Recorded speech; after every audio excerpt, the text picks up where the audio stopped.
Stay with me, because what I'm about to walk you through isn't just another headline about trade wars or diplomatic spats. This is a fundamental shift in the tectonic plates of the global economy. For the first time in modern history, we are witnessing a superpower attempt to rewrite the laws of geography.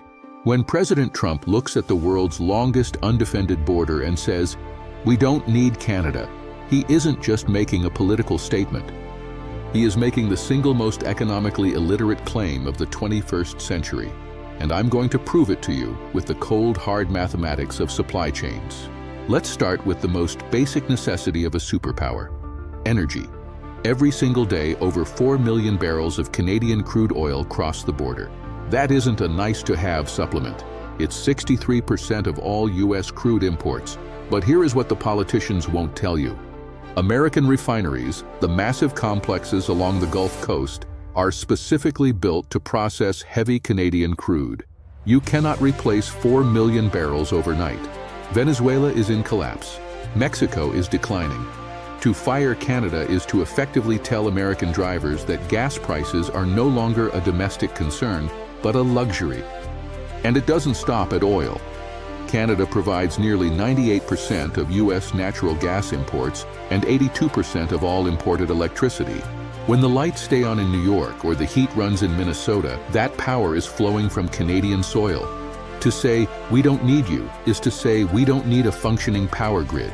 We've been conditioned to view trade as a scoreboard: who has the surplus and who has the deficit. But in 2026, that logic is dead. About half of all trade between the U.S. and Canada isn't finished products, it's components. Take the automotive industry.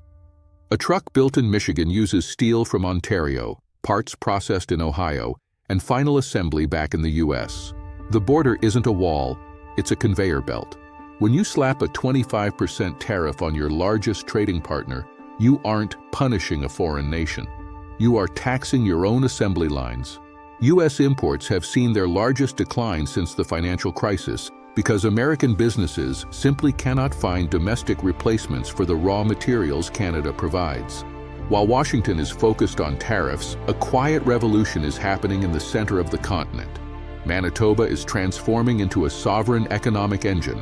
For decades, the North American economy has relied on congested American ports like Los Angeles, which have seen massive drops in imports due to systemic failure. Manitoba holds the ultimate strategic asset, the Port of Churchill. This is the only deep-water port in North America connected to a continental railway that sits on the Arctic Ocean. As the ice melts, the shipping season is stretching from weeks to months. Moving cargo from the Midwest through Churchill to Europe saves 6,000 kilometers. This is a release valve for the continent, an independent, sovereign path to global markets that bypasses the American logistical nightmare entirely. We have to look beyond our own borders. The Arctic is no longer a desolate buffer zone. It's a theater of global competition. Russia has the world's largest fleet of nuclear icebreakers. China has declared itself a near-Arctic state.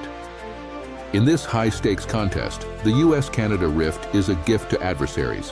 When the U.S. treats its closest ally like a real estate target, openly floating ideas of annexation, it dismantles the very rules-based order that America spent 70 years building. If the U.S. is willing to economically coerce its oldest partner, what does that say to Estonia, Poland, or South Korea? Alliances are being replaced by transactions. Canada is already diversifying, searching for Asian and European markets to replace the unreliable partner to the south. Trust takes decades to build and moments to shatter. America might believe it doesn't need Canada, but mathematics doesn't care about belief. The $350 billion in exports are the foundation of the U.S. economy. Reality always wins. If we continue to treat interdependence as a weakness, we are engineering an unforced error that will be studied by historians for decades. If this breakdown helped you see past the headlines, hit the like button and subscribe. Is the U.S.-Canada relationship past the point of no return? I want to hear from you.